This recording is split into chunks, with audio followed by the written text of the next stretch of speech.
I think there's been a conversation going on in this country and perhaps all over the world for the last 5 years about how diversity amongst founders has all these great benefits for society and for economic returns.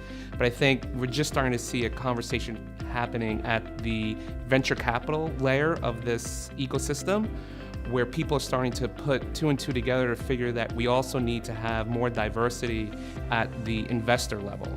Institutional, financial, results-driven investors tend to shy away from a lot of the new funds that people from diverse backgrounds are beginning to launch for very reasonable reasons. There needs to be sort of more investment of capital from institutions like foundations that have a much longer time horizon in diversifying the investor set.